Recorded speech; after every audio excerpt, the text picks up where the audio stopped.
Magluluto tayo ng nilagang baboy ngayon. Bali gamit ko rito yung pork belly. Yung iba na nagluto ng nilaga, ginigisa pa, pero sa akin hindi na. So yan, ilalagay na natin yung baboy. Bali 1 kilo po yan. So yan, lagyan na natin asin. Kunting asin lang kasi maglalagay tayo ng patis mamaya. So yan, pagkatapos ng 20 minutes, tanggalin natin yung mga dumi. Yung nasa ibabaw, madumi po yan. Kaya tatanggalin po natin yan. So yan, maglalagay na ng paminta rito. Pakukulin pa natin to 20 minutes ulit. Bali magdadagdag pa ako ng tubig para mamaya hindi na tayo magdadagdag ng tubig. So ayan, pwede na po yan.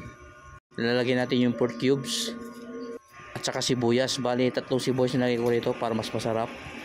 Ito po yung nilaga sa tipid sa Ricardo, pero masarap po yan. Bali lalagay ko rito pichay lang, kadahon ng sibuyas. Kung kumpleto yun, mas maayos yun, mas maganda.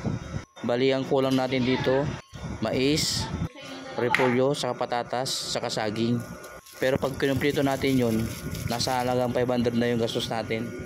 Kailangan din natin magtipid. So yan, titikman ko na kung tama na yung lasa. Matabang pa, kaya maglalagay pa ako ng patis.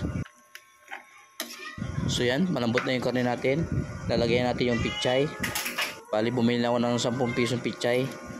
Yung 500 natin ngayon, parang pare lang talaga. So yan, lalagyan natin yung daon ng sibuyas. Yan ang magpapalasa sa nilaga natin. Maghihintay lang tayo 2 minuto. Luto na po yung pichay natin. Pag luto na yung pichay, tanggalin nyo. Mas maganda ibubukod nyo. Kasi pag hahayaan nyo yung pichay, papait yung sabaw natin. Kaya mas maganda ibukod natin yung pichay. So yan, bali natikman ko na yan. Tama na yung timpla. Paki-comment naman kung saan nakarating yung video natin. So yan, luto na yung nilagang baboy natin sa pichay.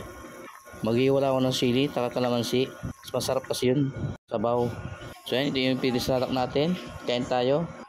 Ayos! Mangan la!